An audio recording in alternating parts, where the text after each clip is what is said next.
And now to politics. Nigeria's Electoral Commission is calling for stricter laws to prevent vote buying and other malpractices. The Independent National Electoral Commission, INEC, wants individuals to be prohibited from carrying large sums of money within polling areas. INEC's Director of Litigation and Prosecution, Tanimu Muhammed, suggests a cash limit of 50,000 naira within polling areas. Now, this move aims to curb vote buying, which has become a major threat to Nigeria's democratic process. Security agencies have reaffirmed their commitment to ensuring free and fair elections, but acknowledged challenges in logistics and coordination. Lawmakers have pledged to address the concerns raised with plans for a 2025 Electoral Act to replace the current 2022 version. The proposed reforms aim to strengthen Nigeria's electoral law and prevent malpractices. To discuss this, we're joined by legal practitioner Tunji Abdulhameed. Thank you so much for joining us on the news, Tunji. Thank you for having me. Good evening. Good evening.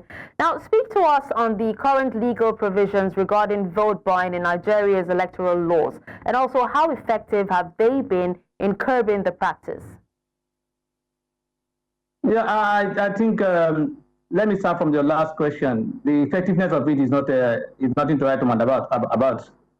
There are provisions in the Electoral Act which prohibit people from buying and selling votes.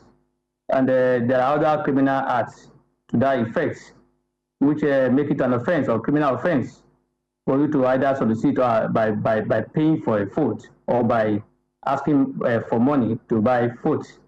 So, but the point is that despite all these provisions that we have in our hearts, and when I say acts here, I'm talking about law, there has not been effective implementation and enforcement of this law.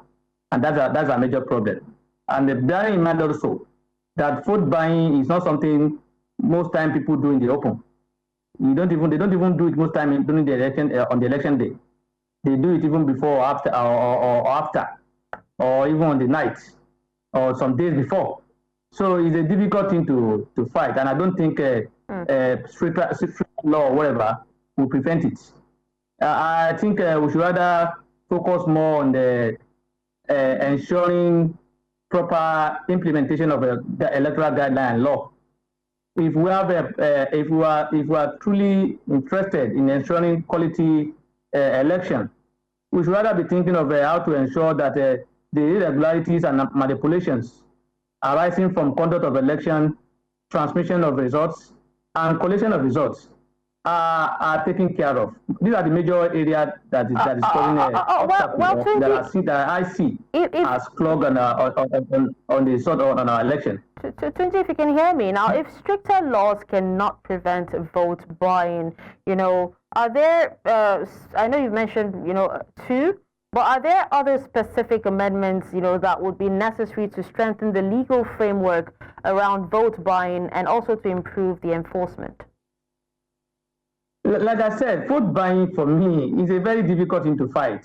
It's not, we can't just say because you saw me around the polling unit and I'm giving somebody money and you say vote buying. That can be my brother. It could be my sister. It could be my friend. You could be asking me for money to eat. You have to prove that I gave that money for him to vote for me. How do you establish that? Are you going to go inside his mind? It's a very difficult thing to fight. So like I said, rather than talk more about vote buying or not vote buying or whatever, if we have proper, if those irregularities that we see in our election, if those manipulations that we see in our election, if as a result of non-following the guidelines and the law as the way as it should be, or a situation whereby the electoral umpires and the security agencies are not neutral, we can't get free and fair results. So it's not about vote buying, as far as I'm concerned. We're not getting free and fair results, not because of buying of votes or selling of votes. And again, if you look at it all this way, that I've been talking about vote buying, vote selling, or whatever, how many people have been arrested or prosecuted successfully?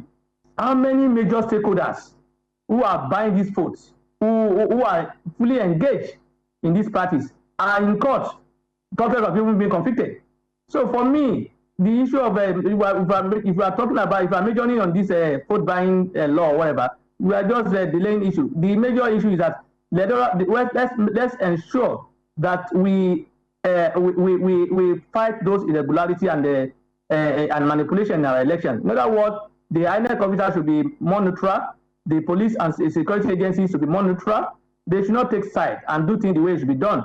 Collation, transmission, these are the areas where most times these irregularities are done. Not but what we're focusing now on is, some individuals, that are talking about vote buying, which you would actually agree is actually quite a challenge, because you have people going to polling units with so much cash, to swing votes. And, we're talking about this. The Director of Litigation and Prosecution of INEC has actually suggested that, people should go to the polling units with 50,000 naira, a limit of 50,000 naira cash.